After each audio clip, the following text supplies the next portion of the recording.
So, good morning, friends. In the last lecture, uh, we were dealing with the delta the relation between the delta G, that is Gibbs free energy, and delta G0. Now, uh, we know that what is the Gibbs free energy? Gibbs free energy, it is the energy available to do the work, and this delta G0, it is the standard Gibbs free energy. It is the difference between the uh, Gibbs free energy when the reactants and products are in their standard molecular state, right? So we said the last lecture delta G is equal to delta G0 plus RT ln Q.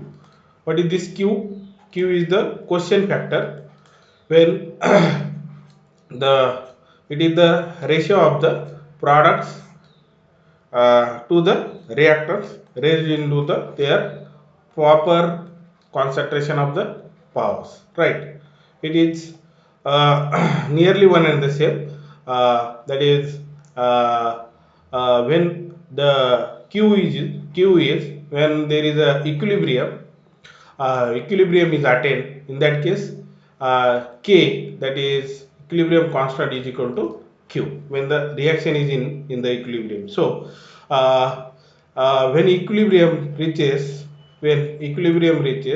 the delta G is equal to 0, because we know that A plus B, that gives reversible reaction, C plus D. Whenever there is a reaction equilibrium is attained, then there is no energy available to do the work. Work is what? The reaction, progress of the reaction. In that case, delta G is equal to 0, that is gives free energy available to do the work is equal to 0, and therefore in that case K is equal to Q. Q is the quotient factor. When K is equal to Q, when delta G is equal to 0. In the last lecture, I said that delta G0 is equal to 0 when the equilibrium is attained. But this is not the case. Remember that delta G is equal to 0. That is energy available to do the work is equal to 0. Right. Therefore, the above equation comes, that is delta G, when delta G is what? Delta G is equal to 0 is equal to delta G0 plus RT ln K, where I said that when equilibrium is attained, Q is equal to K. Therefore, this delta G, I will take this side, minus delta G0 is equal to RT ln K plus RT ln K. If I multiply this equation by minus sign, then this equation comes out to be delta G0 is equal to minus RT ln K. Remember that this delta G0 never 0, it doesn't become never 0, it is the constant during all the course of the reaction. During the course of the reaction, this delta G0 is the constant value. From this equation we can remember that this equation is very important. Delta G0 is equal to minus RT ln K. Remember, this is the relation between the delta G and delta G0, right? uh, what we will do is next is we will solve the one or two problems based on this. uh,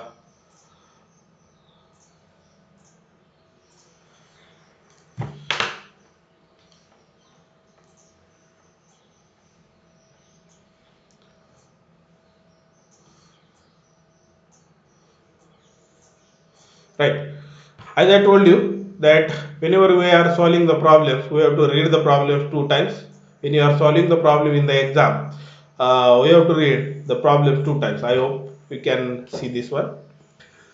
uh, 50-liter reaction vessel, 50-liter reaction vessel, whatever reaction vessel, suppose this is the reaction vessel RB or some square. A 50-liter reaction vessel contains 1 mole of nitrogen. This reaction vessel contains how much mole? 1 mole of nitrogen, 1 mole of N2 gas, 3 mole of H2 gas, 3 mole of H2 gas, 3 mole of H2 gas, hydrogen, and 0.4 mole of ammonia NH3 gas. NH3 gas, 0.5 mole of ammonia NH3 gas, right?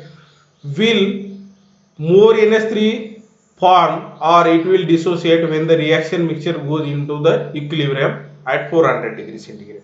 The equation is N2 gas plus 3H2 gas, that gives 2 NH3 gas, ammonia molecule, 2 NH3 molecule. And Kc is given, that equilibrium constant is value is given. Kc value is given, Kc value is equal to how much? 0.5. 0.5. Again, it is the unitless, it is the dimensionless at 400 degrees centigrade. At 400 degrees centigrade. Right. The equation. Let's write the equation first. N2 gas plus 3H2 gas. It is the equilibrium reaction. 2 NH3 ammonia gas molecules are formed. Right. What do we have to decide is that in this reaction, whether the ammonia that is forming in this reaction, whether it decomposes back again into the nitrogen or hydrogen, that we have to decide with the help of the calculation. Right. Now, this is the container. Remember that this is the container in which this reaction is progressing. Right. Now, how much volume of this container is? Volume of this container is 50 liter. 50 liter. And number of moles they have given. Therefore, in that container, we have to first calculate the concentration of each of these gas molecules. So, how to calculate the concentration of each of these gas molecule? First, we will calculate the nitrogen gas molecule. Concentration of N2, nitrogen gas molecule. Now, N2 is equal to, how much is the nitrogen concentration in this container? 1 mole. Therefore, 1 mole divided by how much is the volume of this container? 50 liter, because all the gas molecules, the gas molecule which is present in this container, they can be anywhere in the container. Therefore, we have to calculate the concentration. How to calculate the concentration? We have to simply divide by the volume of the container, since it is the gas molecule, right? Therefore, 1 divided by 50 liter, then that will be comes out to be moles per liter. Moles per liter. This liter will go upper side, that comes out to be moles per liter. Now, the concentration of hydrogen H2, hydrogen concentration, how many moles are there? There are 3 moles of hydrogen. Therefore, 3 moles divided by 50 liter, because the same gas molecule will be in the same container. It will occupy all the available space in the container. This hydrogen also. Same case is with the ammonia molecule also. So, concentration of NH3 also can be calculated. How much is the are the number of moles of the ammonia gas molecule? There are 0.5 moles of the ammonia gas molecule. Therefore, 0.5 moles divided by 50 liter, right? 50 liter. Again, that comes out to be moles per liter. Moles per liter, right? Now, let's take the calculator. Remember that the non-programmable scientific calculator is allowed at the FYPSC level in the exam, scientific calculator, but it don't have the programming. So 1 divided by 50, that comes out to be 0.02 moles per liter, right? Now, next, 3 divided by 50 for this hydrogen concentration. 3 divided by 50, 3 divided by 50, that comes out to be 0.06 moles per liter. 0.06 mole per liter. Then 0.5 divided by 50, again it comes out to be 0.01, that is 0.5 divided by 50, that comes out to be 0.01 moles per liter. What are these? These are the concentration of the gas molecules. Those are present in that container. In that container, this reaction is in the progress. Now, to decide whether the reaction goes to the backside or not, when the products are par, what we have to do? We have to calculate the Q value. What is the Q value? It is the quotient factor. We know that. I have told you, as I have told you, that it is the quotient factor. It is the ratio of concentration of the products raised in their proper power divided by concentration of the reactant. Now, so Q is equal to, what is the product in this case? Ammonia molecule. Concentration of the NH3 molecule, ammonia gas molecule, their power, how many number of moles are there? 2 number of moles are there. Multiplication factor is 2, therefore we have to take the power as a 2. Now, how many nitrogen concentration? Nitrogen concentration is only 1, therefore only nitrogen, right? Then how many hydrogens are there? 3 hydrogens are there. S2 concentration, we have to take cube of that hydrogen concentration, since there are 3 number of molecules are reacting in this reaction. Therefore Q is equal to, what is this? These are the concentration terms, right? Concentration that we have calculated here, right?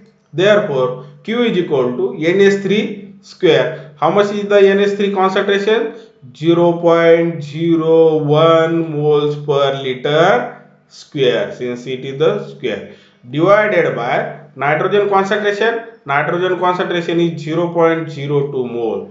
0.02 mole. There is no power, since only one nitrogen molecule is reacting. So next is concentration of hydrogen. Hydrogen concentration is 0.06. 0.06 raised to the power 3. Therefore this Q is equal to 0.01 square. Let's calculate square of 0.01 square, that is 0.001, that is 1 into 10 raised to minus 4, or we can write 0.0001 divided by divided by next is how much? 0.02 multiplied by 0.06 cube. 0.06 raised to the power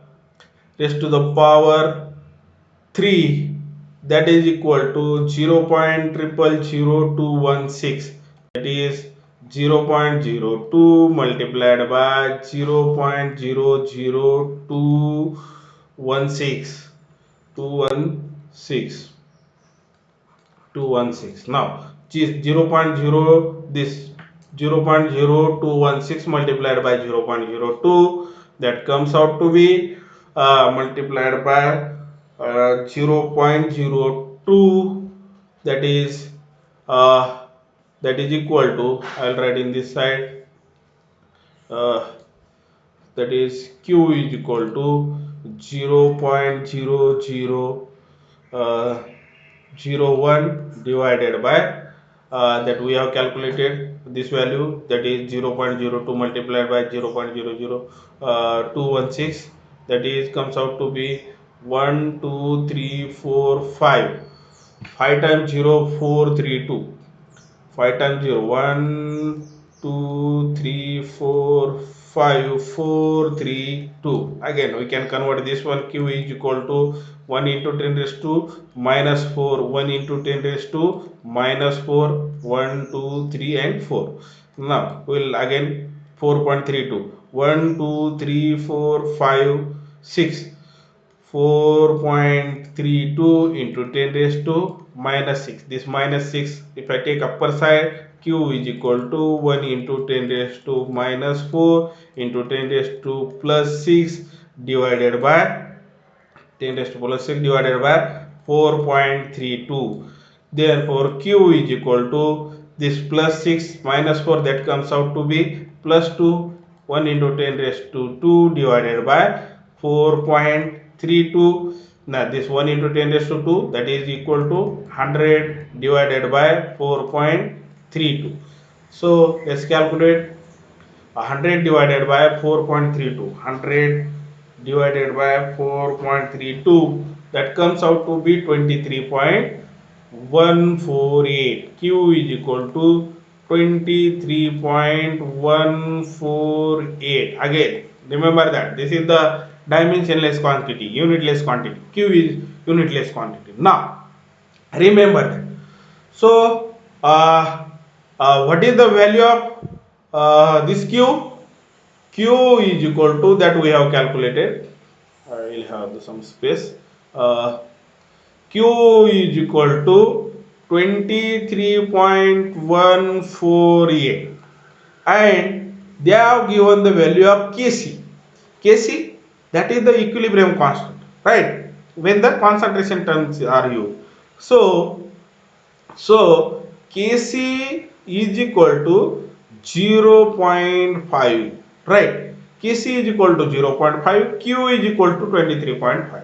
Now 23.148. Now this Kc is less than Q, which indicate that the reaction will progress backside also. The decomposition of the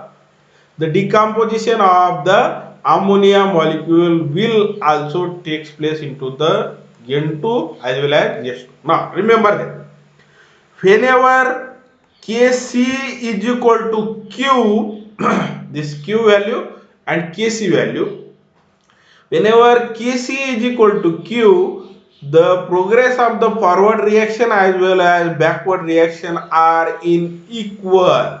Means the concentration of the reactant as well as concentration of the product in that reaction mixture is equal.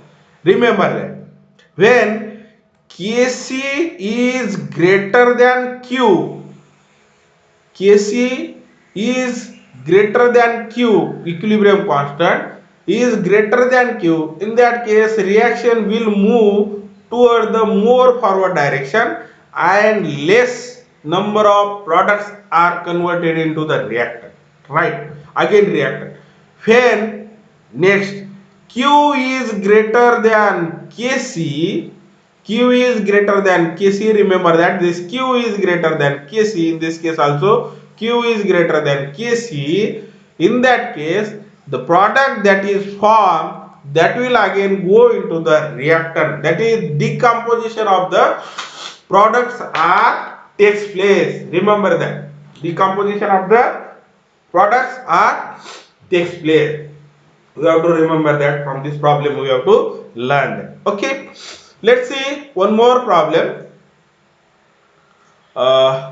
regarding this.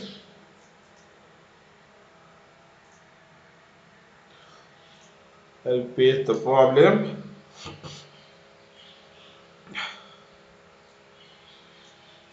I hope everybody can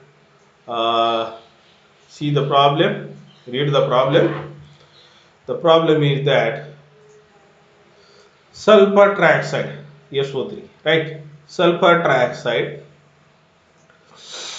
used to manufacture sulfuric acid. It is obtained commercially from the sulfur dioxide. Sulfur trioxide, that is used for the manufacture of H2SO4. To manufacture sulfuric acid, the sulfur trioxide is used, and this sulfur trioxide is obtained from the sulfur dioxide, and this sulfur dioxide is manufactured like this. From the sulfur dioxide, the will not go into the detail about this manufacture of sulfur dioxide. The SO2 gas, O2 gas, that gives the sulfur trioxide, right? This is the equation. The equilibrium constant Kc for this reaction is 4.17 into 10 raised to minus 2 at 727 degrees centigrade. Kc is given for this reaction. Kc is equal to 4.17 into 10 raised to minus 2, whatever the temperature is, at 727 degrees centigrade. What is the direction of the reaction? Again they are asking the direction of the reaction, since it is the equilibrium reaction. Remember, what is the direction of the reaction when the mixture, that is 0.2 moles of SO2, 0.2 mole per liter of SO2, comma 0.4 moles per liter of SO3, 0.4 moles per liter of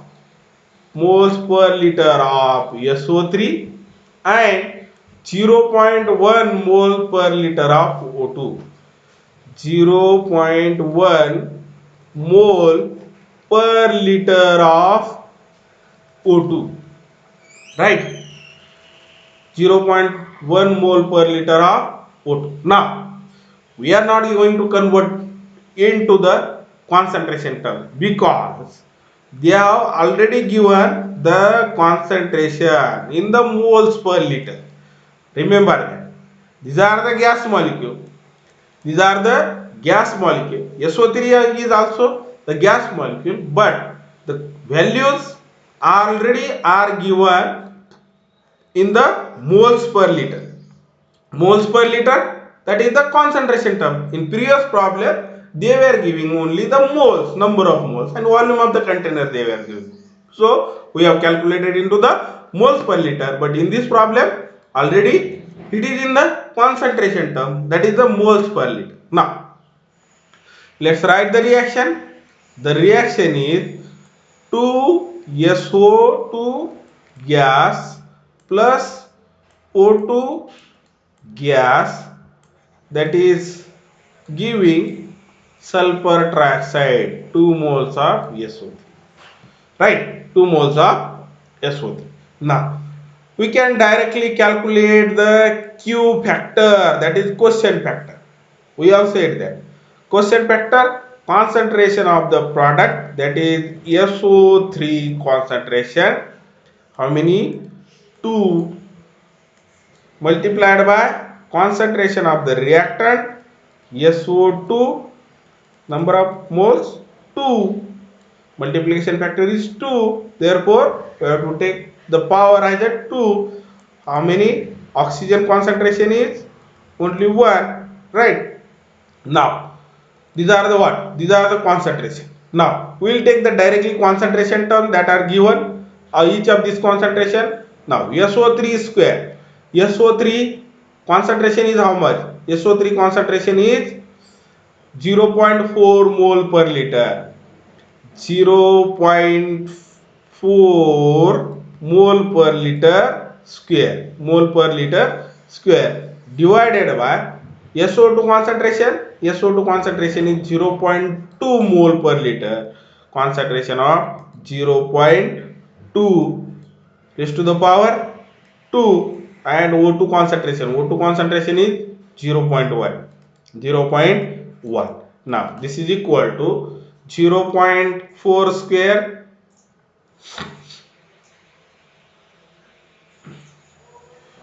0.4 square, that is equal to 0.16, 0.16 divided by 0.2 square, that comes out to be 0.2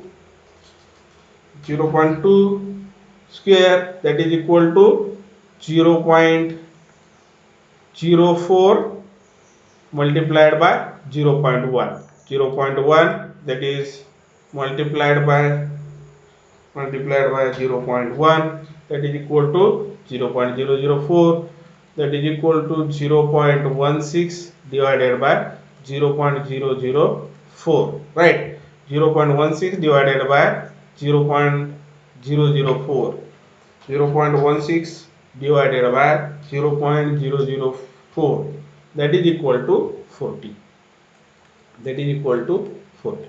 Now remember again it is the same thing. What is the same thing? This is what? This is the value of Q. Now Q is equal to what? Q is equal to 40, and Kc value they have given in the problem.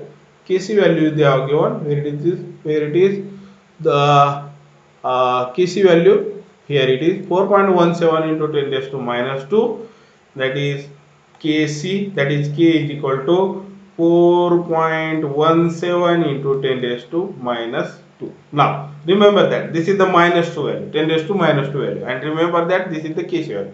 Therefore again in this problem also Q is greater than K or Kc, which means that decomposition of the product takes place into the reactant. The reaction is reversible one. The product those are formed in this reaction, again they are converting into the reactant. Remember that as I told you that when Q is equal to Kc, there is the equal concentration of the reactant as well as product. Product will decompose into the reactant again into the going to the product, and reactant as well as product concentration is equal when Q is equal to Kc or K. When Q value is less than Kc, more forward reaction is possible.